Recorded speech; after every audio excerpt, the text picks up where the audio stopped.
So thanks all for joining.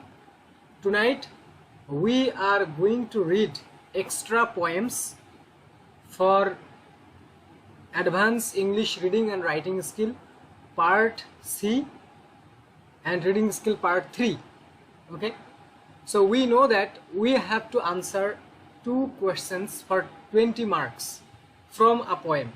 Maybe the poem will come from your syllabus or out of our syllabus. So for this year, so we are reading a few important poems for our final exam. Okay, so nothing else. So this is an attempt to make our exam easy for us. Okay, so first poem is The Lake Isles of Innisfree. This is a modern poem written by W.B. Yeats. We know that W.B. Yeats, the writer of A Prayer for My Daughter. Can you remember the poem A Prayer for My Daughter? It was in honors first year, A Prayer for My Daughter, written by W.B. Yeats. Okay, so W.B. Yeats wrote the poem The Lake Isles of Innisfree. Okay, then second poem is Road Not Taken. Road Not Taken, written by Robert Frost. We learned a poem and we recited a poem that was stopping by snow on a snowy evening. Stopping by woods on a snowy evening. It was a poem written by Robert Frost, and we recited the poem in the beginning of honors first year. Stopping by woods in a snowy evening. Okay, so the same writer, Robert Frost, a modern poet, he wrote Road Not Taken. Road Not Taken. You will have this poem academically in honors final year. In honors final year, you will have this poem academically. The poem is Road Not Taken. This is a short poem containing 16 lines. And The Lake Isles of Innisfree, this is also a lyric poem. Road Not Taken is also a lyric poem. The Lake Isles of Innisfree contains 12 lines, 3 stanzas, a stanza of 4 lines. 4 lines stanza.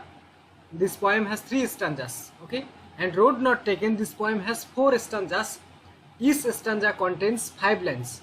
So 5 into 4 is equal to 20. Okay, so 20 lines Road Not Taken and 12 lines The Lake Isles of Innisfree. Pani niye asho to. Very interesting and very meaningful poem, because modern poems are very short but meaningful. Modern poems are very short but meaningful and symbolic, metaphorical, ironical, satirical. Okay, you will have. So first poem is The Lake Isles of Innisfree. Let me share the screen. So look at your screen. So this is the poem The Lake Isles of Innisfree, written by W.B. Yeats. So when you are criticizing the poem, the theme of the poem, the subject matter of the poem, and then the structure of the poem, rhyme scheme of the poem, figures of speech of the poem, then the writers of the poem is not important. And we know that during honors first year, I prevented you to mention the writer of the poet, the writer of the poem. তুমি জানো যে কবিতাটা তোমার common, কবিতার কবিকে লেখককে সেটাও তুমি জানো, কিন্তু রিডিং স্কিল পার্ট সি এর ক্ষেত্রে কবির নাম লেখা যাবে না, কারণ তোমার কাছে কবির নাম চাইনি। তোমার কাছে যেগুলো চাইছে সেগুলোই দাও, কবির নাম চাইনি। এই কথাটা বলছিলাম আমি আফরিন, যে রিডিং স্কিল পার্ট সিতে কবির নাম লেখা যাবে না। চাই কবিতার নাম, কবির নাম আমরা লিখবো না। ঠিক আছে, আমরা ব্যবহার করবো দ্য স্পিকার অথবা দ্য পয়েট, এগুলো লিখবো। দ্য স্পিকার, দ্য পয়েট, প্রয়োজন অনুপাতে। আমার জন্য এক মগ পানি। The speaker, the poet. আচ্ছা, দ্য লেক আইলস অফ ইনিসফ্রি, এই যে হচ্ছে কবিতার চেহারা। এখানে দেখতেছো যে 3-4-12টা লাইন আছে, 3টে স্ট্যাঞ্জা আছে। এখানে তুমি রাইম স্কিম এইভাবে বের করতে পারো যে প্রত্যেকটা স্ট্যাঞ্জাতে এ বি এই রাইম স্কিমটা আছে। যেমন Innisfree made B Glade, A B. আবার যদি পরের স্ট্যাঞ্জা ধরো তাহলে সিডি, তারপরে দেখবো যে ইএফ। এটা সাধারণত একটা লিরিক পোয়েম, কারণ 12 লাইনের সনেটও হয় না, 12 লাইনের ওডও হয় না, 12 লাইনের ইলিজিও হয় না, 12 লাইনের ড্রামাটিক মনোলগ অলমোস্ট ইম্পসিবল। বুঝতে পারছো? মানে অলমোস্ট ইম্পসিবল কেন বললাম, তবে ইম্পসিবল না, কবিরা সেটাও পারে। হয়তো একটা ড্রামাটিক মনোলগের সব কোয়ালিটি নিয়ে আসতে পারবে না, কিন্তু যখন এই টাইপের কোনো কবিতা দেখবা যে যে 12 লাইন, 16 লাইন, 20 লাইন, 4 লাইনের স্টানজা, 5 লাইনের স্টানজা, এবং তার রাইম স্কিম আছে, সুন্দর রাইম স্কিম আছে, এটাকে আমরা ডিরেক্টলি লিরিক পোয়েম বলতে পারি। কোনো স্পেসিফিকভাবে সনেটও না, তারপরে ওডও না, ড্রামাটিক মনোলগও না, এলিজিও না, ডিরেক্টলি আমরা এটাকে একটা লিরিক পোয়েম বলতে পারি। লিরিক পোয়েম হচ্ছে একটা শর্ট পোয়েম, যেটা লিরিক পোয়েম কাকে বলে? আর lyric poem is a short poem containing personal expression experience of the speaker. এটা হচ্ছে lyric poem which have rhyme scheme. বুঝতে পারছো? যেটাতে রাইম স্কিম আছে।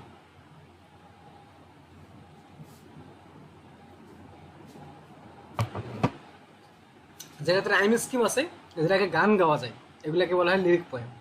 যাই হোক, এই কবিতার লাইন দেখেই বুঝতেছো যে এখানে মিটার মেনটেন করা নেই। কি আফরিন, দেখো তো লাইন দেখে বোঝা যাচ্ছে যে এক ধরনের মিটার ব্যবহার করছে। এখানে আপ ডাউন আছে, ছোট বড় লাইন আছে, এটা দেখে আমরা স্পষ্ট বুঝতেছি the poet did not maintain any specific meter. কারণ হচ্ছে এটা হচ্ছে modern poet. Modern poet meter নিয়ে অত মাথা ঘামায় না, তবে মডার্ন পোয়েট মিটার ব্যবহার করেছেন অনেক ছোট ছোট লিরিক্স লিখতে গিয়ে মিটার ব্যবহার করেছেন গান হিসেবে গাওয়ার জন্য। এনিওয়ে, তো এই লেক আইলস অফ ইনিসফ্রি এটা মডার্ন টাইমের একটা কবিতা। তো মডার্ন সময়ের মানুষের জীবন হচ্ছে ব্যস্তময় জীবন, ক্লান্তিময় জীবন, টেনশনওয়ালা জীবন, বা psychological tension, physical tension, psychological suffering, physical suffering. তো বিশেষ করে আরবান যারা মানুষ, যারা শহরের মানুষ, people of the town, people of the capital, people of the সিটিজ, people of the towns, যাদেরকে আমরা বলি যে আরবান পিপল, যারা শহরে বসবাস করে। এই মডার্ন সময়ের শহর আর আজকে থেকে 400 বছর আগের শহর অনেক পার্থক্য রয়েছে। তবে আজ থেকে 400 বছর আগের শহরের মধ্যেও ভিড় ছিল, এখনকার শহরের মধ্যেও ভিড় আছে। তবে এখনকার শহর আরও ব্যস্ততম শহর। যেমন এখনকার শহরের ভেতর দিয়ে রেল লাইন চলে গেছে, এখনকার শহরে ট্রাফিক জ্যাম, এখনকার শহরে সায়েন্স অ্যান্ড টেকনোলজির নানান ধরনের গাড়ি, নানান ধরনের ভেহিকল, যানবাহন, ক্যারেজ, এখনকার শহরে নানান ধরনের ইন্ডাস্ট্রি, ফ্যাক্টরি, তারপরে যত ধরনের মানে কলকারখানা আছে, সবগুলো বর্তমান শহরের মধ্যে অবস্থিত। এক কথায় শহরের মধ্যে পু, প্যা, পিপ এই ধরনের শব্দে ভরপুর শহরের প্রতিটি অলিগলি। শহরের মাঝে মাঝে এমন জ্যাম হয়ে যায় যে পায়ে হাঁটার মতো অবস্থা থাকে না, যানবাহন চলা তো দূরের কথা।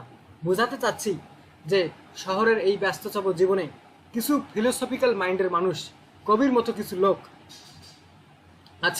কবির মতো কিছু লোক, এরা শহরের এই রাজপথে বা শহরের বাসাগুলোতে বসবাস করতে করতে তারা ক্লান্ত হয়ে যায়, তারা ক্লান্ত হয়ে যায় এবং তারা বোর্ড হয়ে যায় এই গাড়ির হর্ন, পিপ, প্যাপ, মানুষের ভিড়, এগুলো থেকে তারা মুক্তি পেতে চায়।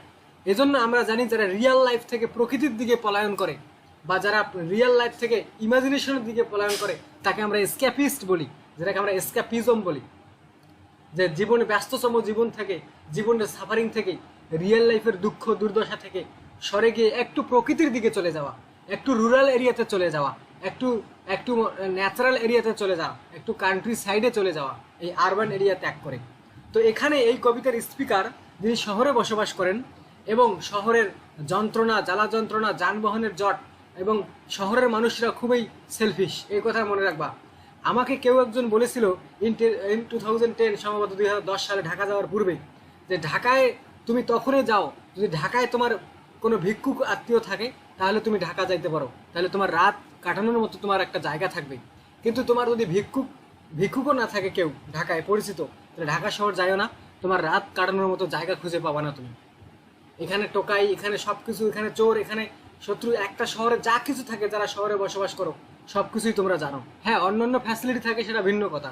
এই কবিতায় ফ্যাসিলিটি নিয়ে আলোচনা করা হচ্ছে না, বুঝতে পারছো? যেখানে প্রকৃতির মিউজিক হচ্ছে পাখির গান, যেখানে প্রকৃতির এসি হচ্ছে, এয়ার কন্ডিশন হচ্ছে গাছপালা, হাওয়া বাতাস, যেখানে প্রকৃতির সব থেকে সুন্দরতম জিনিস হচ্ছে প্রকৃতির বাতাস, এগুলো হচ্ছে প্রকৃতির মানে মিউজিক। আর শহরের মিউজিক হচ্ছে গাড়ির শব্দ, ট্রেনের শব্দ, গাড়ির হর্ন, মানুষের আওয়াজ, কলকারখানার শব্দ, এগুলো হচ্ছে শহরের মিউজিক, সব থেকে বোরিং মিউজিক শহরের। তো এইরকম এই কবিতার স্পিকার হচ্ছে এরকম একজন পার্সন, যে তার ইচ্ছে করে, তার মন চায় যে সে গ্রাম্য একটা এরিয়াতে গিয়ে, খুব ন্যাচারাল একটা এরিয়াতে গিয়ে সে প্রকৃতির দিকে ফিরে যেতে চায়। ঠিক অনেকটা উইলিয়াম ওয়ার্ডসওয়ার্থের মতো। অনেকটাই উইলিয়াম ওয়ার্ডসওয়ার্থের মতো। সো তো the speaker of this poem is an urban people, not people, person. The speaker of this poem is an urban person. He lives in the city, he lives in the town. Anyone, a person who lives in the urban area, in the town, in the city, and tortured, a person who is tortured by the business of the town, by the selfishness, environment and attitude of the town people, such person is the speaker of this poem. And the person wishes to go to the natural area and to lead his life under the shadow of nature. This is his will. Okay, so he is expressing his wish. The speaker is expressing his wish. So we know that W.B. Yeats, he is an Irish poet. W.B. Yeats, he is an Irish poet. That means he was born in Ireland. And remember the Lake Isles of Innisfree. Innisfree is the name of a place in Ireland. Innisfree is the name of a place in Ireland. কথা বুঝতে পারছো? Innisfree is the name of a place situated in Ireland. This is a natural area. This is a beautiful area containing natural elements. For example, ponds, lake, trees, and the beautiful location. Simply speaking, a natural area. Innisfree contains a natural area situated in the countryside of Ireland. আয়ারল্যান্ডের গ্রাম্য পরিবেশে অবস্থিত একটা জায়গার নাম Innisfree. This is a real place. This is a real place. Okay. So the speaker of this poem, he is expressing his wish to lead his life in the natural area. কেন সেটা আমি বলেই দিলাম বাংলা ইংলিশে। আচ্ছা চলো কবিতায় চলে যাই। I will arise and go now and go to Innisfree. The speaker of this poem, an urban person who is bored in the town and city life, he is expressing his opinion or his wish that I will arise and go now and go to Innisfree. The speaker is telling us that his intention is to get up and go to a small island in Ireland called Innisfree. Okay, Isles means kire. Isles মানে হচ্ছে Isles মানে island মানে দ্বীপ। Isles মানে হচ্ছে island, যেটাকে আমরা দ্বীপ বলি। লেক কাকে বলা হয়? লেক যার চতুর্দিকে পাহাড় থাকে, পাহাড়ি অঞ্চল থাকে, যার চতুর্দিকে পাহাড়ি অঞ্চল থাকে, মাঝখানে পুকুরের মতো দেখা যায়, এটা হচ্ছে লেক। যার চতুর্দিকে পাহাড়ের উঁচু উঁচু জায়গা থাকে এবং মাঝখানে পানি জমে থাকে, পুকুরের মতো দেখা যায়, ওটাকে বলা হয় লেক। সাধারণত আমাদের দেশে যে সমস্ত লেক আছে এগুলো হচ্ছে প্রকৃত লেক নয়, তবে হ্যাঁ আমাদের দেশেও লেক রয়েছে। সিলেটে রয়েছে লেক, চট্টগ্রামে রয়েছে, খাগড়াছড়ি, রাঙ্গামাটি, এগুলোতে লেক রয়েছে। বুঝতে পারছো? সাধারণভাবে লেক কাকে বলা হয়? যার চতুর্দিকে উঁচু নিচু পাহাড়ি অঞ্চল এবং তার মাঝখানে পানি, পুকুরের মতো area. This is called lake. বুঝতে পারছো? তো যাই হোক, the speaker expresses an intention to get up and go to a small island in Ireland. The island is called, the place is called Innisfree. Okay, and a small cabin built there. Cabin, a small cabin refers to a small house. A small cabin refers to a small house. যেহেতু এটা একটা modern কবিতা, এই small cabin এটা একটা symbol হতে পারে, এটা একটা পার্সোনাল সিম্বল হতে পারে। কিরকম? স্মল কেবিন, এই আফরিন টক টু মি। দেখো একটা কেবিন কাকে বলা হয়? মনে করো ট্রেন আছে না, ট্রেনে তো তুমি জার্নি করো, ট্রেনে কেবিন থাকে না? কেবিন কি আমাদের ঘরের মতো বড়? না, খুবই ছোট। ওখানে ছোট্ট একটা জায়গা, জাস্ট সিম্পলি থাকার মতো একটা জায়গা, ঘুমানো যায়, বসা যায়, শোয়া যায়, এরকম একটা জায়গা, তাই না? এটার নাম হচ্ছে কেবিন। মানে কোন রকম আর কি আটো ভাবে থাকা যায়, এটা হচ্ছে কেবিন। তার মানে সিম্পল ভাবে থাকা যায়। তো এখানে speaker wants to say that and a small cabin built there.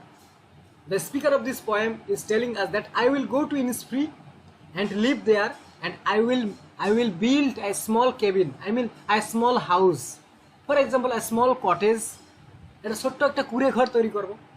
কিভাবে কুঁড়ে ঘর আমরা বুঝলাম, দেখো, and of clay and wattles made, যে কাদা এবং খড়কুটো দ্বারা, ক্লাই অ্যান্ড ওয়াটেলস মেড, কাদা এবং খড়কুটো দ্বারা। বুঝতে পারছো? যে কাদা এবং খড়কুটো, গাছের ডালপালা, ন্যাচারাল জিনিস এবং কাদা মাটি দ্বারা আমি একটা ছোট্ট কেবিন তৈরি করব। মানে ছোট্ট একটা ঘর তৈরি করবো, আমরা ওটাকে কটেজ বলতে পারি। So I will build a cottage by clay and waters. বুঝতে পারছো? আমরা খড়কুটো এবং কাদামাটি দ্বারা আমি একটা ঘর তৈরি করব। কোথায়? ইনিসফ্রিতে গিয়ে, ইনিসফ্রি নামক আইলসে গিয়ে আমি এই এই একটা ঘর তৈরি করব। তারপর কি করব? 9 বিম রোজ উইল আই হ্যাভ দেয়ার। 9 বিম রোজ মানে আমি এক ধরনের ফুলের শাড়ি লাগাবো 9টা শাড়িতে। খ্রিস্টান রিলিজনে 9 শব্দটা খুবই একটা লাকি শব্দ। 9 খ্রিস্টান রিলিজনে 9 শব্দটা হচ্ছে একটা বরকতময় শব্দ। বুঝতে পারছো? এটা বরকতময় শব্দ। যেমন আমি তোমাদেরকে বলি, rime of the ancient mariner কবিতায় ওই যে এই যে কবিতায় যে পাখিটা ছিল যার নাম হচ্ছে অ্যালবাট্রস। অ্যালবাট্রস পাখিটা 9 দিন শিফটের কাছে ঘোরাঘুরি করতেছিল। তারপরে শিপটা যখন স্টপ হয়েছিল, 9 দিন 9 রাত শিপটা স্টপ হয়েছিল। বুঝতে পারছো? এই 9 দিন ব্যবহার করা, তারপরে আরো অনেকগুলো প্লে আছে যেগুলোতে 9 দিন ব্যবহার করা, এটা হচ্ছে লাকি একটা শব্দ খ্রিস্টান রিলিজনে। এই জন্য কবি বলতেছে 9 beam rows will I have there. So I will have there 9 beam rows. তার মানে I will cultivate a kind of flowers. I will cultivate a kind of flowers and I will create 9 rows. 9টা sari তৈরি করব, 9টা। তার মানে তুমি একটু imagine করো, তোমার ব্রেনে ইমাজিন করো যে তুমি একটা কুঁড়ে ঘর তৈরি করলা। কুঁড়ে ঘরের পাশেই 9টা শাড়ি করে ফুলের গাছ লাগাইলা বা ভেজিটেবলের গাছ লাগাইলা, এবং তোমার কটেজের যে জ্বালানা দিয়ে মনে করো তোমার ওই যে ছোট্ট গার্ডেনটা দেখা যায়। এটা অলমোস্ট লাইক এ গার্ডেন, এটা বাগানের মতো দেখা যাচ্ছে তোমার কুঁড়ে ঘরের পাশেই এটা বানাইলা। এবং যেহেতু তুমি লেকের পাশে আসো, মনে করো তোমার কুঁড়ে ঘরের সামনে একটা ছোট্ট লেক, মনে করো লেকের কিনারে একটা নৌকা দাঁড়িয়ে আছে, লেকের কিনারে একটা নৌকা দাঁড় করানো, আর লেকের উপরেই হচ্ছে তোমার কুঁড়ে ঘর। কুঁড়ে ঘরের সাথেই লাগানো পাশে হচ্ছে এই অনেকগুলো ফুলের গাছ 9টা শাড়িতে তুমি তৈরি করেছো। আ হেইপ ফর দ্য হানি বিস। এবং তুমি যখন এই ফুলের বাগান লাগাবা, বলতেছে আমি যখন 9 শাড়িতে ফুলের গাছ লাগাবো বা একটা ছোট্ট গার্ডেন তৈরি করব beside my cottage, so there will be bees মানে মৌমাছি, সেখানে মৌমাছি থাকবে। হানি বি মধু, in order to collect honey, bees will come in my garden, in my small garden, and live alone in the bee loud glade. And live alone, and I will live alone in the bee loud glade. মৌমাছির শব্দ কি হয়? পু পু পু বা শু show show show শব্দ হয় মৌমাছির।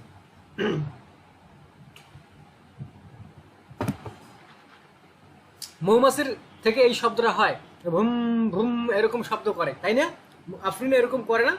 তো কবি বলতেছে যে আমার এই যে 9 শাড়ির করা বাগানে, ফুলের বাগানে মৌমাছি আসবে আর তাদের ভুন ভুন শব্দে খুব সুন্দরভাবে আমি এই কুঁড়ে ঘরে একাকী বসবাস করব এই এই এই লেক আইলস অফ ইনিসফ্রিতে। এই ইনিসফ্রিতে আমি প্রথমে একটা ঘর বানাবো, কাদা এবং খড়কুটো দ্বারা ঘর বানাবো। ঘরের পাশে আমি 9 শাড়ির একটা ছোট্ট ফুলের বাগান লাগাবো। তারপর সেই বাগানে মৌমাছি আসবে মধু সংগ্রহ করার জন্য, এবং আমি তাদের মিউজিকে, এই মৌমাছির মিউজিকে এখানে একাকী সুন্দরভাবে বসবাস করব। ক্লিয়ার? প্রথম স্ট্যান্জা। তো এই কথাটা বলতেছে যে the speaker expresses an intention to get up and go to a small island in Ireland called Innisfree. On the island, the speaker wishes to build a modest cabin out of clay and bundled twigs. The speaker hopes to plant 9 rows of beams in a cleaning which will buzz with the sound of honeybees tending to a nearby hive. বুঝতে পারছো? nearby hive. তো দেখো এই প্রথম স্ট্যান্জাতে আমাদের speaker এই মতামতটা সে ব্যক্ত করলো। শহরের মানুষ সে এই ইনিসফ্রিতে যাবে, এখনো যায়নি, কিন্তু সে গিয়ে কি করবে, কিভাবে লাইফ লিড করবে, এটা সে প্রকাশ করতেছে। আচ্ছা, দ্রুত সামনের দিকে চলে যাই। And I shall have some peace there. Peace মানে হচ্ছে শান্তি। তাহলে speaker wants to say that so there is peace in the natural area. নাহলে তো এইভাবে সে বলতো না। সে বোঝাতে চাচ্ছে যে and I shall have some peace there. যদি আমি ইনিসফ্রিতে যাই আর এভাবে একটা কুঁড়ে ঘর তৈরি করি, সেখানে বসবাস করা শুরু করে দিই একাই, তো অবশ্যই আমি সেখানে শান্তি পাবো। বুঝতে পারছো? এই শহরের জীবন থেকে সেখানে আমি অনেক শান্তি পাবো। এই জন্য বলছি and I shall have some peace there. Of course I will get peace in the Innisfree in my small cabinet. For peace comes dropping slow. For peace comes dropping slow. Okay? কারণ peace comes slowly. বুঝতে পারছো? কারণ সকালবেলা যখন এই যে লেকের সামনে যখন সূর্যটা উদিত হবে তার সুন্দর কালার নিয়ে, সকালটা যখন উদিত হবে পৃথিবীর বুকে, তখন একটা নতুন একটা সকাল, সুন্দর সতেজ একটা মুহূর্ত নিয়ে আসবে আমার কুড়ে ঘরের সামনে। অবশ্যই এটা শান্তিপূর্ণ মুহূর্ত। শহরে তো এটা দেখা যায় না, শহরে লক্ষ্য করা যায় না। কোথায় পাবা এরকম লেক, আর কোথায় বড় লেক মনে হবে যে লেকের ভিতর থেকে সূর্যটা উঠে আসলো, বা লেকের উপরে সূর্য, সকালে সূর্য যার কিরণ লেকের পানিতে পড়েছে, এরকম। তোমরা শুধু ইমাজিন করো, পিকচারটাকে মাথায় ইমাজিন করো। For peace comes dropping slow, because peace comes slowly. এখানে কিন্তু পার্সনিফিকেশন ব্যবহার করা হয়েছে, যে for peace comes dropping slow.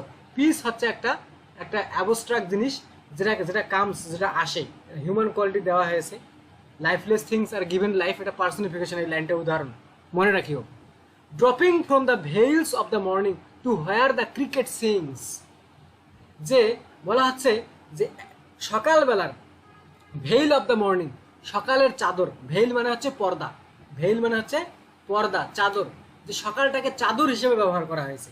সকালটা যেমন প্রকৃতিকে মুড়িয়ে রাখে, জড়িয়ে রাখে, চাদরে মুড়িয়ে রাখে, সকালটাকে চাদরের সঙ্গে তুলনা করা হয়েছে। যে dropping from the veils of the morning to where the cricket sings.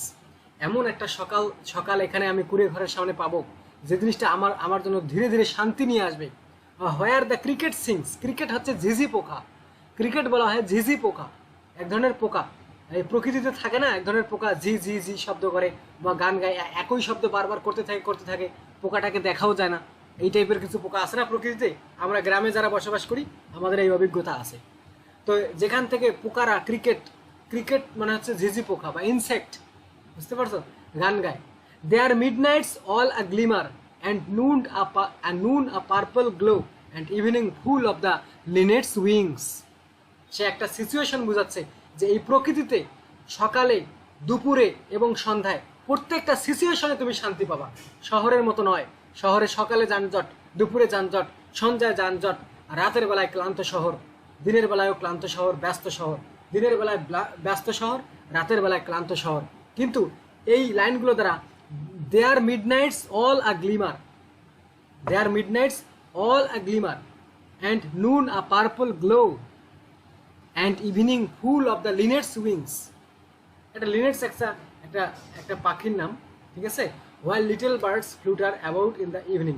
যেমন সন্ধ্যাবেলায় যেমন পাখিরা উড়ে উড়ে তাদের বাসায় চলে যায় না, একটা দুটো পাখিরা, একসঙ্গে দেখবো যে 20-30টা পাখি লাইন ধরে এই যুদ্ধ বিমানের মতো যাচ্ছে, উড়ে যাচ্ছে সন্ধ্যাবেলা। এরকম নজরে পড়েছে কারো? যে ছাদে উঠে দেখবা, শহরে থাকো আর গ্রামে থাকো, দেখবা যে একসঙ্গে 20-30টা পাখি লাইন ধরে একসঙ্গে উড়ে উড়ে যাচ্ছে, একে সুন্দরভাবে, একে বরাবর, এরকম সন্ধ্যাবেলা ঘরে ফিরে যাচ্ছে। তো কবি বলতে চাচ্ছে যে the speaker believes that this sitting promises peace. তার মানে এই ইনিসফ্রি ন্যাচারাল এরিয়া, এই জায়গাটাতে শান্তি পাওয়া যাবে নিশ্চিত। Which will emerge slowly as the hazy mist of the morning falls to the earth, where crickets crept. On the island, the tide flickers beautifully in the middle of the night and glows with a purple hue at midday, while little birds flutter about in the evenings. এক কথায় তুমি তোমার কল্পনায় যা নিয়ে আসতেছো, এই স্ট্যান্জার মানে হচ্ছে তাই। বুঝতে পারছো? লাস্ট স্ট্যান্জা দেখো, লাস্ট স্ট্যান্জা আবার কবি বলতেছে, মানে আমাদেরকে অ্যাসিওর করতেছে যে আমি যাবোই সেখানে, যে I will arise and go now. আমি এখন যাব বা যাওয়ার ইচ্ছা প্রকাশ করতেছি ইনিসফ্রিতে। আবার সে বলতেছে I will arise and go now, for always night and day I hear lake water lapping with low sounds by the shore. কত সুন্দর একটা চিন্তা ভাবনা, দেখছো? যে আমি দিনে এবং রাত্রে আমার লেকের পাশে যে কুড়ে ঘর হবে, আর বাতাসের ধাক্কায়, বাতাসের ঢেউয়ে যখন লেকের পানিগুলো যখন লেকের কিনারায় লাগবে, একটা শব্দ ক্রিয়েট করবে, আমি সেই ল্যাপিং সাউন্ডটা আমি শুনবো শুয়ে বা বসে আমার কুড়ে ঘর থেকে, আমার স্মল কেবিন থেকে আমি শুনবো। I will arise and go now for always, এই জন্য যে সব সময় নাইট অ্যান্ড ডে, দিনে এবং রাতে, I hear lake water lapping with low sounds by the shore, ধীরে আওয়াজে, এই শোর মানে কিনারা, এই লেকের যে কিনারায় পানি যে ধাক্কা দিবে বারবার, এই কলকলানি শব্দটা আমি শুনবো, দিনে এবং রাতে সব সময় শুনবো। While I stand on the roadway, এবার তিনি বলতেছে যেমন আমি বর্তমান শহরে দাঁড়িয়ে আছি, এই কবি কিন্তু এখন শহরে আছে, এখনো কিন্তু ইনিসফ্রিতে যায়নি। সে বলতেছে while I stand on the roadway, যখন আমি এই রোডওয়ের পাশে দাঁড়াই, এই শহরের জীবন উদ্দেশ্য, রোডওয়ে দ্বারা শহরের জীবন উদ্দেশ্য, or on the pavements grey, অথবা এই দালান কোটা বা এগুলোর মাঝে দাঁড়ায়, I hear it in the deep heart's core, যেন আমি এই শহরের ভিড়ের মাঝে দাঁড়িয়েও সেই লেকের আওয়াজ, সেই লেকের পানির আওয়াজ আমি যেন শুনতেছি।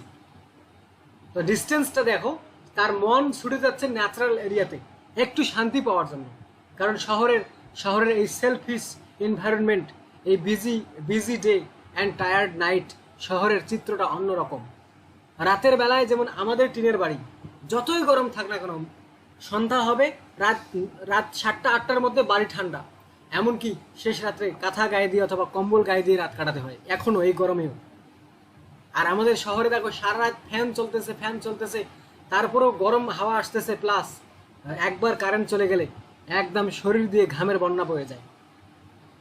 তো প্রকৃতির যে এরিয়া, কারণ মডার্ন, এটা মডার্ন পোয়েম, কিন্তু এটা উইলিয়াম ওয়ার্ডসওয়ার্থের 1800 সালের শুরুর দিকে কবিতা নয়, এটা 1798 নয়, the publication of lyrical ballot, এটা ওই সময় নয়, এটা হচ্ছে 1915, অলমোস্ট 1915, যে 1915 সালের ওই দিক, এই যখন ফার্স্ট ওয়ার্ল্ড ওয়ারের আগে। তাহলে পৃথিবীর কি উত্তাপ অবস্থা ছিল, মানুষের মধ্যে সুখ ছিল না। এমন সময় প্রকৃতিই একমাত্র জায়গা ছিল যেখানে শান্তি পাওয়া যায়, যেখানে কলহ নেই, বিভেদ নেই। তাহলে বোঝা গেল আজ থেকে 500 বছর আগে, 300 বছর আগে যেই সমস্ত কবি প্রকৃতির গুরুত্ব বর্ণনা করেছেন, আজকে এসে আমরা তার মর্ম বুঝতেছি যে আসলেই প্রকৃতি বেস্ট, শহরের থেকে গ্রামেই বেস্ট। তো এই কবিতাতে আরও কিছু জিনিস তোমাদেরকে আমার দেখাইতে হবে, যেটা হচ্ছে যেহেতু এটা একটা মডার্ন কবিতা, তো প্রত্যেকটা শব্দের ব্যাপারে কিছু গুরুত্বপূর্ণ শব্দ আছে যেগুলোকে সিম্বল হিসেবে ব্যবহার করা হয়েছে। যেমন বিশেষ করে স্মল ক্যাবিনেট, তারপরে পিস, তারপরে মনে করো যে দ্য রোডওয়ে, শহরের যে রাস্তাঘাট, এইগুলা। আরে ল্যাপটপের বাচ্চা আবার ইয়াও হচ্ছে। আর তোমরা আমার কথা শুনতেছো ঠিকঠাক? দেখো, Innisfree symbolises an ideal image of nature. Innisfree একটা জায়গার নাম, এটা symbolises an ideal image of nature. While Innisfree is a real island in Ireland, এটা কিন্তু ইমাজিনেটিভ ল্যান্ড নয়, রিয়েল। আচ্ছা, দ্য ক্যাবিন, ওই যে small cabin, the cabin that the speaker imagines building symbolises the simple lifestyle that is required to access nature's wisdom. বুঝতে পারছো? যেটা simple lifestyle প্রকাশ করে স্মল ক্যাবিন, প্রকৃতিতে গিয়ে, যেটাকে আমরা কুড়ে ঘর বলতেছি। Light is a long standing symbol, ওই যে ঝিঝি পোখার যে লাইট, এই লাইটের কথা বলতেছে, যে light is a long standing symbol of truth and clarity. Here it can be interpreted as spiritual enlightenment. Midnight marks the end of the day. Midnight, যেখানে মিডনাইটের কথা বলা আছে, midnight marks the end of the day and the beginning of another, মানে একটা দিনের শেষ আর একটা দিনের সূচনা। The speaker's transition to a new life on Innisfree, সে কীভাবে ইনিসফ্রিতে জীবনযাপন করবে এটা বোঝাচ্ছে আর কি। দ্য রোডওয়ে অ্যান্ড পেভমেন্ট, মানে লাস্ট স্ট্যান্ড জাতীয় শব্দ, যে I stand on the roadway, কবি বলছেন, the roadway and pavements grey symbolise the ugliness and boredom of urban life. তার মানে শহরের রাস্তাঘাট বা শহরের বিল্ডিং, এগুলো দ্বারা বোঝাচ্ছে যে symbolise the ugliness and boredom, মানে বিরক্তিভাব, অফ আরবান লাইফ, শহরের জীবনের, এটা বোঝাচ্ছে। এগুলো হচ্ছে মডার্ন কবিতাকে এইভাবে বুঝতে হয়, এক একটা জিনিস এক একটা জিনিসকে বোঝায়। এই দিক থেকে মডার্ন কবিতা একা একা বোঝা যায় না। মডার্ন কবিতা, এই কবিতাকে যদি তোমাকে একাডেমিকলি পড়ানো হয়, তাহলে মনে করো আরও ব্যাখ্যা দিয়ে পড়ানো হবে। এটা জাস্ট যতটুকু লাগে আন্দাজ করতেই পারতেছো কী লিখতে হবে। দেখো, in contrast to its meter, this poem's rhyme scheme is very straightforward, AB AB CD CD EF EF, এই 12টা লাইন, এই ছিল কবিতাটা। আর এই কবিতার টোন কি, এটা তোমাদের নিজের দায়িত্ব, তোমাদের ফার্স্ট ইয়ার সেকেন্ড ইয়ারের জ্ঞান ব্যবহার করে টোন যদি লিখতে বলে লিখবা, ঠিক আছে? আর এখানে তোমরা এটা ইয়ে করতে পারো যে এই কবিতাটা সাবজেক্টিভ লিখতে পারো, অথর্স পজিশন, কারণ এখানে যদি আই ব্যবহার করেছে, এটা লিখতে পারো। আচ্ছা, তারপরে দেখো দ্বিতীয় কবিতা, the road not taken. Road not taken, এই রোড নট টেকেন শুরু করার আগে একটি কথা তোমাদেরকে বলতে চাই। এই রোড নট টেকেন হচ্ছে রবার্ট ফ্রস্টের কবিতা। রবার্ট ফ্রস্টের কবিতা, যার আমরা কবিতা পড়েছিলাম, the woods are lovely dark and deep, but I have promises to keep, miles to go and miles to go before I sleep and miles to go before I sleep. Whose woods these are, I think I know. His house is in the village though. He will not see me stopping here to wash his wood fill up with snow. এটা আমরা জানি, এটা প্রথম স্ট্যান্জা ছিল। যাই হোক, ওই লেখকেরই এটা কবিতা রোড নট টেকেন। এর বাংলা অর্থ হচ্ছে রাস্তা যেটাকে ধরা হয়নি, যে রাস্তাটা আমি নেইনি, যে রাস্তা আমি গ্রহণ করিনি, যে রাস্তা আমি অ্যাকসেপ্ট করিনি। শোনো, আমাদের জীবনের চলার পথে, যেমন আমার যে বয়সটা বা তোমাদের যে বয়সটা বা 2-4 বছর পর যে বয়সটা আসবে, এরকম একটা সময়ে আমরা জীবনের এমন একটা পর্যায়ে পৌঁছে যাই যে আমরা কোনটা করব, পড়াশোনা করব নাকি কাজকর্ম করব, চাকরি করব নাকি স্টাডি করব, বিবাহ করব নাকি পড়াশোনা চালিয়ে যাব, কোনটা করব? যে কোনো একটা পথ আমাদেরকে নিতে হবে, এবং এমন একটা পথ যেই পথে আমাদের মৃত্যু পর্যন্ত ওই পথে চলতে হবে। কথার কথা, তুমি যদি বিবাহ করো, এই সংসারে তোমার মৃত্যু পর্যন্ত জীবন চলে যাবে। তুমি যদি বিজনেস একটা তৈরি করো, তাহলে নিয়ত করতে হবে এই বিজনেসেই তোমার সারা জীবন চলে যাবে। আবার মাঝখানে 20 বছর বিজনেস করে আবার 20 বছর ড্রাইভিং করবা। আবার যদি ড্রাইভিং করো, আর ড্রাইভিংটাকে প্রফেশন হিসেবে বেছে নাও। মনে করো যে প্রত্যেকটা প্রফেশন এক একটা করে রোড, মনে করো যে প্রত্যেকটা প্রফেশন এক একটা করে জীবন চলার পথ, যেটাকে আমরা রোড বলতেছি এখানে, দ্য রোড নট টেকেন। এখানে রোড বলতে জীবনের চলার পথ, যেটাকে তুমি তোমার প্রফেশন হিসেবে গ্রহণ করবা, ওয়ে অফ লাইফ হিসেবে গ্রহণ করবা, the ambition of your life, the target of your life, the way which will help you to lead your life. This is called here the road not taken, যে এমন একটা জীবনের পথ যেটা তুমি গ্রহণ করনি। যেমন আমাদের জীবনের কমন পথ কি? যেমন আমরা শিক্ষক হব, এটা একটা কমন পথ। কমন পথ কি? সরকারি চাকরিজীবী হব, সরকারি চাকরি নেব, এটা হচ্ছে common road of our life. বা একটা প্রাইভেট চাকরি করব, common road of our life. আমি কৃষক হব, common way of our life. কিন্তু বর্তমান মডার্ন সময়ে কৃষক হওয়াটা কমন পথ না। এম আই রাইট আফরিন জাহান? কেউ কৃষক হতে চায় না, কেউ কৃষক হতে চায় না এখন বর্তমান। এখন যদি কোনো শিক্ষিত ছেলে, কোনো মাস্টার্স পাস করা, ডক্টরেট ডিগ্রি নেওয়া বা বিসিএস ক্যাডার কোনো ছেলে যদি শখ করে চাকরি না করে যদি কৃষি কাজটাকেই গ্রহণ করে, ওটাকে বলা যেতে পারে একটু ডিফারেন্ট টাইপের রোড ধরা। বুঝতে পারছো? ওইটাকে বলা যেতে পারে যে ডিফারেন্ট পথ গ্রহণ করা জীবনের। আচ্ছা, তো বলতে চাইছিলাম যে আমাদের জীবনের এমন একটা সময় চলে আসে যেখানে আমরা সিদ্ধান্ত গ্রহণ করি যে আমি কোন পথে চলবো।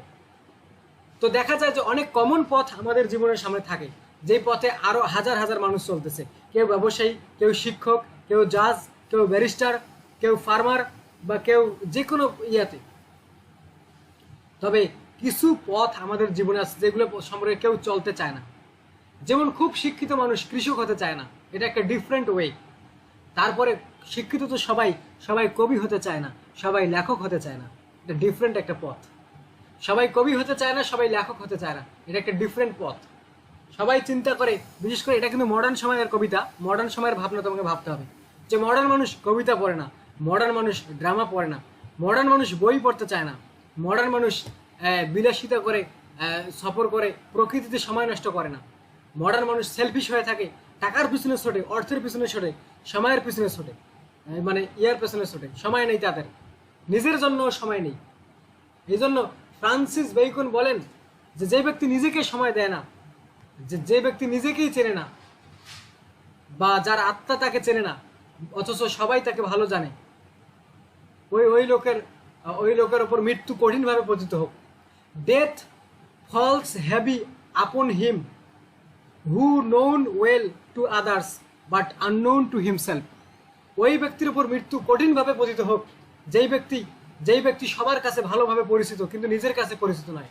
তার মানে টাকা পয়সা, অর্থ সম্পদের পিছনে ছুটতে ছুটতে নিজেকে পর্যন্ত সময় দেয়নি, কোথাও ঘুরতে যায়নি, রিল্যাক্স ভাবে থাকেনি, রেস্ট করেনি, লেজার টাইম কখনো বের করেনি।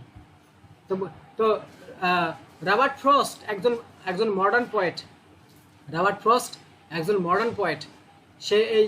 সে বলতেছে যে এটা হচ্ছে ইয়াং জেনারেশনের জন্য। এই কবিতার অনেক মিনিং তোমরা বের করতে পারো এই কবিতার। তার মধ্যে আমি যেটা বললাম যে জীবনের সিদ্ধান্ত গ্রহণ করা, যে সঠিক সময় সঠিক সিদ্ধান্ত গ্রহণ করা, যে কে কোন পথ গ্রহণ করলো এটা দেখার বিষয় নয়। এই কবিতাটা তোমাদের বাবা মাদেরকে পড়ানো উচিত, আমাদের বাবা মাদেরকে পড়ানো উচিত। যারা মনে করে যে অমুক যেটা হয়েছে আমার ছেলে মেয়েকে ওইটা হইতে হবে, না, তার রোড হচ্ছে আলাদা, তোমার ওই রোডে নিতে হবে এটা না, তুমি একটা ব্যতিক্রম রোড নিতে পারো যেটাতে কেউ হাঁটেনি।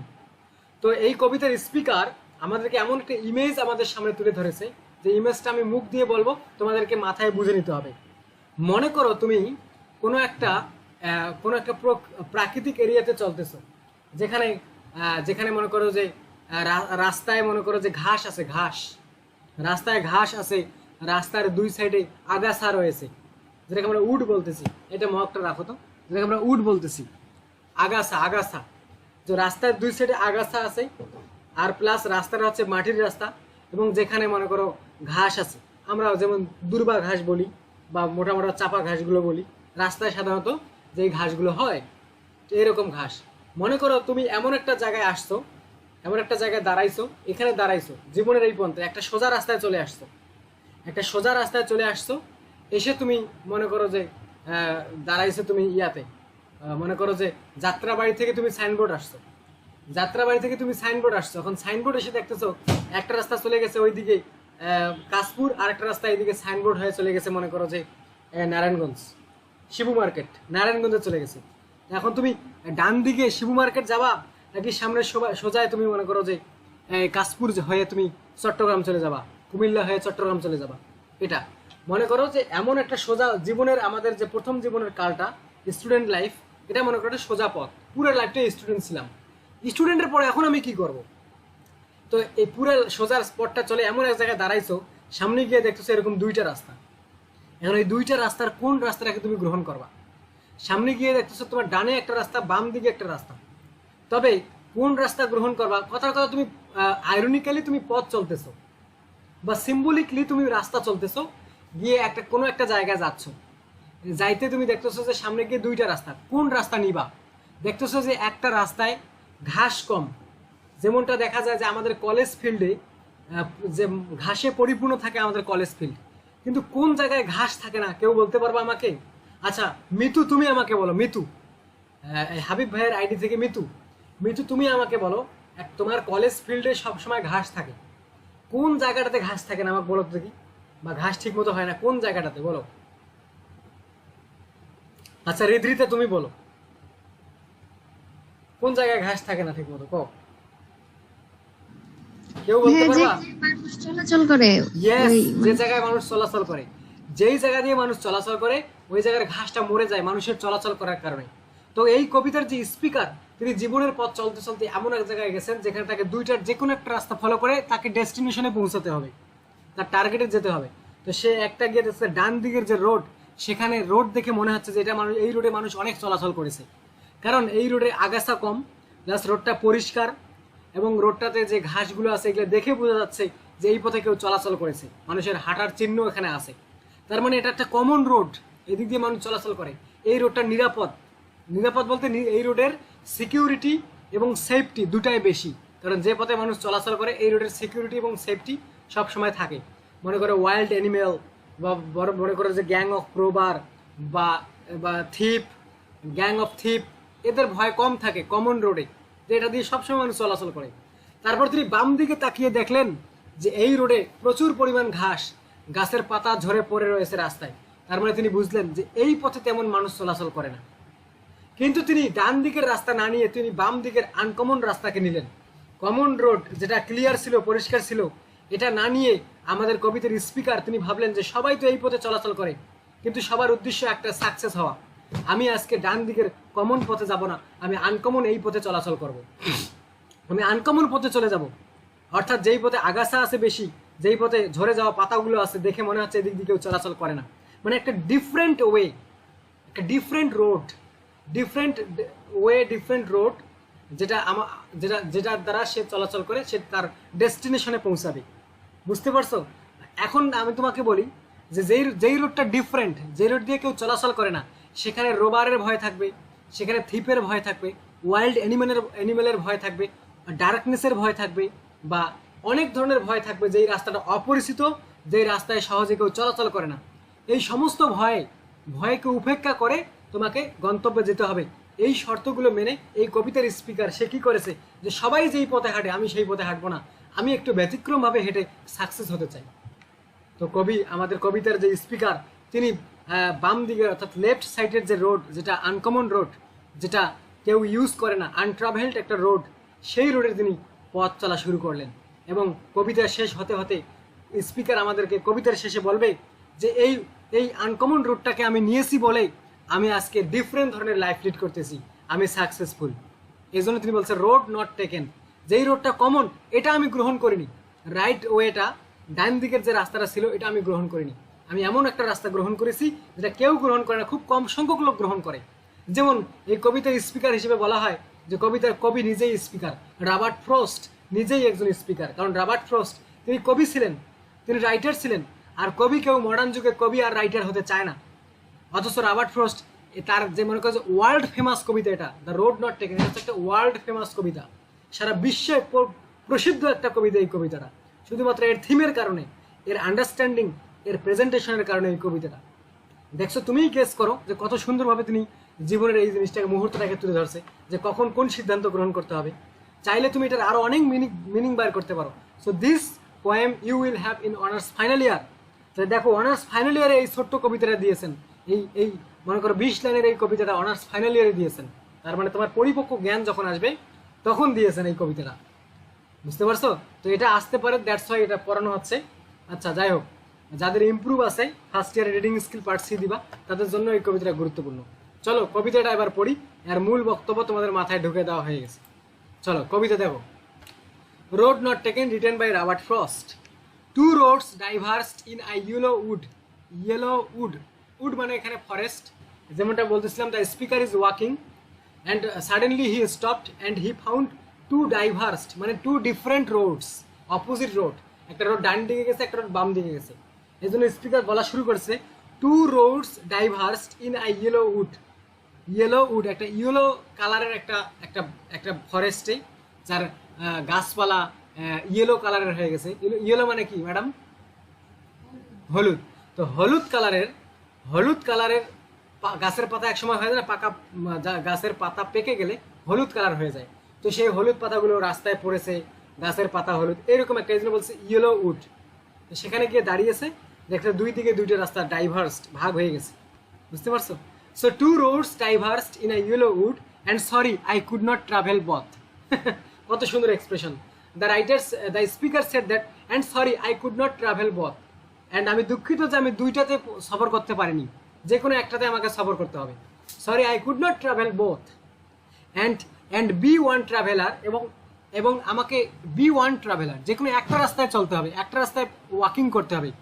তো এই জন্য বলতেছে and be one traveller long I stood, আমি অনেকক্ষণ দাঁড়িয়েছিলাম ওই জায়গাটাতে, যে কোনটা রাস্তায় আমি চলবো, কারণ আমাকে তো একটা রাস্তায় পথ চলতে হবে, দুইটা রাস্তায় একসঙ্গে পথ চলতে পারবো না। একসঙ্গে আমি বিজনেসম্যান আবার একই সঙ্গে টিচার, এই দুটো হতে পারবো না, দুটো গড়বড় হয়ে যাবে। যে কোনো একটা, হয় বিজনেসম্যান, না হয় টিচার, না হয় জজ, না হয় ব্যারিস্টার, এনি ওয়ান প্রফেশন, বুঝতে পারছো?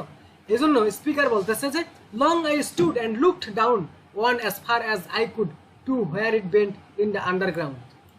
বলতেছে যে এখানে দাঁড়িয়ে আমি দীর্ঘ সময় দাঁড়িয়ে ভাবলাম এইভাবে, যে কোনটা রাস্তা আমি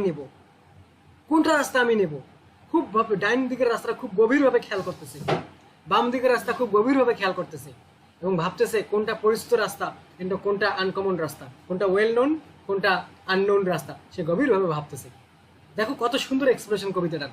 এখানে তোমরা দেখবা যে this poem has 4 stanzas, each stanza contains 5 lines and the rhyme scheme is A B A A B, বুঝতে পারছো? A B A A B, যেমন উড আর বোথ, তারপর হচ্ছে stood could, wood stood could, A B A A, আর growth আর both same, তাহলে A B A A B, এটা হচ্ছে প্রত্যেকটা স্ট্যাঞ্জার রাইম স্কিম, ঠিক আছে? আচ্ছা, তাহলে এখন এই প্রথম স্ট্যাঞ্জাতে কবি দাঁড়িয়ে ভাবতেছে যে কোনটা, দুইটা রাস্তা দিকে গভীরভাবে দেখতেছে যে কোনটা নেওয়া দরকার। The speaker walking through a forest whose leaves have turned yellow in autumn comes to a fork in the road. The speaker regretting that he or she, speaker যে কোনো একজন হতে পারে, কারণ জীবনের ক্ষেত্রে সেও হতে পারে, হিও হতে পারে, is unable to travel by both roads since he or she is after all just one person. একজন ব্যক্তি একটা জীবন, এক পথেই জীবন কাটাতে পারে, দুইটা না। Stands at the fork in the road for a long time and tries to see where one of the paths leads. যে দুইটার যে কোনো একটা রোড কোন দিকে নিয়ে যাবে তোমাকে, সে দাঁড়িয়ে দাঁড়িয়ে সেটা ভাবতেছে। However, the speaker can't see very far because the forest is dense and the road is not straight. বুঝতে পারলে? কারণ এই জঙ্গলের মাঝ দিয়ে আঁকা বাঁকা পথ না, শুধু এইভাবে তাকিয়ে আর দেখতে পারবে না যে কত দূর চলে গেছে, এটা তো সোজা রাস্তা না। তো জীবনের পথ কখনো সোজা হয় না, জীবনের পথ কঠিন হয়। দেখছো কবিতাকে এমন ভাবে সেট করছে, the speaker can't see very far, অনেক দূর পর্যন্ত সে দেখতে পারেনি যে কোন রাস্তা কিভাবে গেছে। Because the forest is dense, কারণ এই জঙ্গলটা হচ্ছে অনেক ঘন। And the road is not straight, আর রোডটা সোজা নয়। আর জীবনের পথ কখনো সোজা হয় না, যে পথে তুমি ধরো এই পথ আর এই পথ, সঠিক পথ ধরা, জীবনের পথ হচ্ছে আঁকা বাঁকা পথ, এই পথ পেরিয়ে জীবন আমাদের ডেস্টিনেশনে পৌঁছাতে হয়। তো আজকে এই পর্যন্তই, আগামীকালকে এই কবিতা শেষ করে নেক্সট